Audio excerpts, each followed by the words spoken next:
इस बार पितृपक्ष भाद्रपद मास के शुक्ल पक्ष की पूर्णिमा तिथि से आरंभ हो चुका है। पितृपक्ष का समापन 2 अक्टूबर बुधवार को अश्विन मास के कृष्ण पक्ष की अमावस्या तिथि को होगा। श्राद्ध पक्ष में सर्व पितृ अमावस्या का बहुत ही महत्व है। यह पितरों को विदा करने की अंतिम तिथि है। अगर कोई श्राद्ध तिथि में किसी कारण से श्राद्ध न कर पाया हो या फिर श्राद्ध की तिथि मालूम ना हो तो सर्व पितृ अमावस्या पर श्राद्ध किया जा सकता है। सर्व पितृ अमावस्या की पौराणिक कथा अनुसार देवताओं के पितृगण अग्निश्वात जो सोमपत लोक में निवास करते थे, उनकी मानसी कन्या अछोदा नाम की नदी के रूप में अव्यवस्थित हुई। मत्स्य पुराण में अछोद सरोवर और अछोदा नदी का जिक्र मिलता है, जो कि कश्मीर में स्थित है। एक बार अछोदा ने 1000 वर्ष की तपस्या की, जिससे प्रसन्न होकर देवताओं के पितृगण अग्निश्वात और वरीशपद अपने अन्य पितृगण अमावसु के साथ अछोदा को वरदान देने के लिए अश्विन अमावस्या के दिन उपस्थित हुए। उन्होंने अछोदा से कहा कि हे पुत्री, हम सभी तुम्हारी तपस्या से अति प्रसन्न है, इसलिए जो चाहो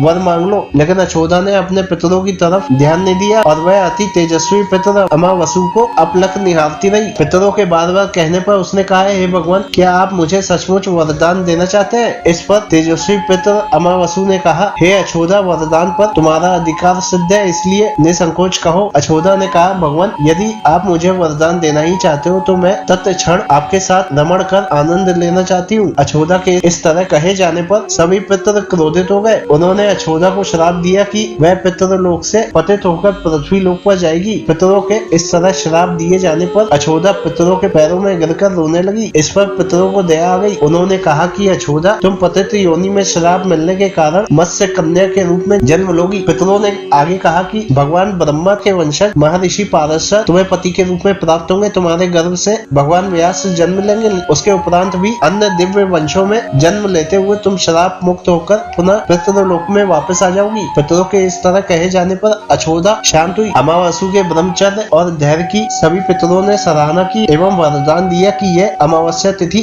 अमावसु के नाम से भी जानी जाएगी। जो प्राणी किसी भी दिन श्राद्ध न कर पाए, वे केवल अमावस्या के दिन श्राद्ध तर्पण करके बीते 14 दिनों का पुण्य प्राप्त करते हुए अपने पितरों को तृप्त कर सकते हैं। तभी से प्रत्येक माह की अमावस्या तिथि को सर्वाधिक महत्व दिया जाता है और यह तिथि सर्व पितर अमावस्या श्राद्ध के रूप में मनाई जाती है। उसी पाप के प्रायश्चित हेतु कालांतर में यही अछोदा महर्षि पाराशर की पत्नी एवं वेद व्यास की माता सत्यवती बनी थी।